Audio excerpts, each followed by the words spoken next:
வேலுமணி ஆதரவு எம்எல்ஏக்கள் நம்பிக்கை வாக்கெடுப்பில் கொறடா உத்தரவை மீறியதற்கு மன்னிப்பு கோரி சபாநாயகரிடம் கடிதம் கொடுக்கின்றனர். அந்த காட்சிகளை தற்போது பார்த்துக் கொண்டிருக்கிறோம். மேலும் விவரங்களை தர இணைப்பில் இருக்கிறார் செய்தியாளர் பிரகாஷ். பிரகாஷ், வணக்கம். இந்த மன்னிப்பு கடிதங்கள் ஏற்கப்படுமா? கட்சித்தாவல் தடை சட்டமானது தடைப்படுமா அல்லது வேறு என்ன விவரம்?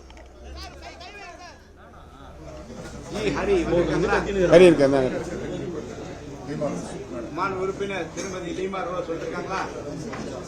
மாநில உறுப்பினர் ராகேஷ்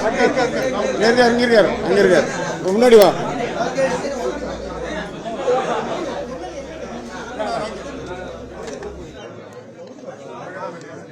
மாநில உறுப்பினர் அரங்கதம் வெற்றிவேல்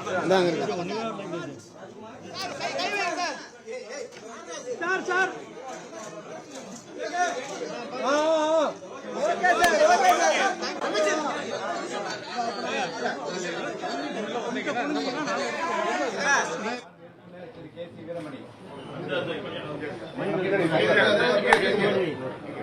மைக் யாரும் போடலண்ணா விஜயபாஸ்கர்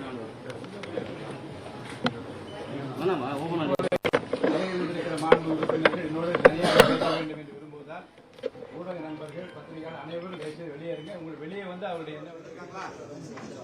மாண்பு உறுப்பினர் ராகேஷ் முன்னாடி வா.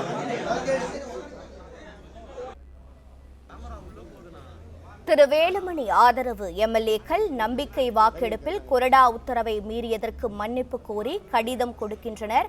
அந்த காட்சிகளை பார்க்கிறோம். EPS உடன் இணைந்த பிறகு சபாநாயகருடன் சந்திப்பு நிகழ்த்தியிருக்கிறார்கள். மன்னிப்பு கோரி கடிதம் கொடுக்கின்றனர்.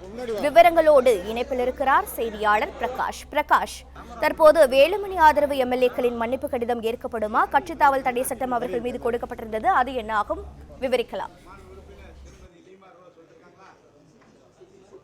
அதிமுக பொதுச் செயலாளர் எடப்பாடி பழனிசாமி உடனான சந்திப்பை தொடர்ந்து எஸ் பி வேலுமணி மற்றும் அவரது ஆதரவு எம்எல்ஏக்களாக செயல்பட்டு வந்த 13 பேர் தற்போது சபாநாயகரத்துல மன்னிப்பு கடிதம் கொடுத்து வருகிறார்கள். அந்த காட்சிகளை தான் பார்க்கிறோம். சபாநாயகரத்துல எஸ் பி வேலுமணி ஆதரவு எம்எல்ஏக்கள் மற்றும் எடப்பாடி பழனிசாமி ஆதரவு எம்எல்ஏக்கள் மற்றும் நிர்வாகிகள் எல்லாருமே அந்த அறையில் அமர்ந்திருக்கக்கூடிய காட்சிகளை பார்க்கிறோம். ஏற்கனவே 6 எம்எல்ஏக்கள் மன்னிப்பு கடிதம் கொடுத்து எடப்பாடி பழனிசாமியுடைய ஆதரவாளர்களாக மாறிய நிலையில இன்று எஸ் பி வேலுமணி மற்றும் அவரது ஆதரவு எம்எல்ஏக்கள் 13 பேர் எடப்பாடி பழனிசாமி இல்லத்துக்கு வந்திருந்தாங்க.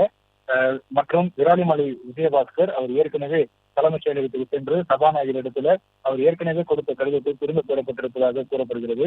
சட்டமன்ற குழு தலைவராக எஸ் பி வேலுமணி மற்றும் கொறடாவாக டாக்டர் விஜயபாஸ்கரை நியமித்தது தொடர்பாக திரு டி வி சண்முகம் ஏற்கனவே சபாநாயகரிடத்துல ஒரு கடிதம் கொடுத்திருந்தார். அந்த கடிதத்தை டாக்டர் விஜயபாஸ்கர் திரும்ப பெற்றிருப்பதாக கூறப்படுகிறது. அதற்காக அவர் முன்கூட்டியே சபாநாயகர் திரு ஜே.சி.டி. பிரபாகரை சந்தித்து அந்த கடிதத்தை திரும்ப பெறப்பட்டிருப்பதாக கூறப்படுகிறது. இந்த நிலையில எடப்பாடி பழனிசாமி இல்லத்தில் எஸ் பி வேலுமணி மற்றும் அவரது ஆதரவு எம்எல்ஏக்கள் எல்லாருமே எடப்பாடி பழனிசாமி இல்லத்தில் சந்தித்து மன்னிப்பு பிளே ஸ்டோர் மற்றும் ஆப் ஸ்டோரில் இருந்து பாலிமர் செயலியை QR கோடு மூலம் பதிவிறக்கம் செய்யுங்கள். செய்திகளை உடனுக்குடன் பெறுங்கள்.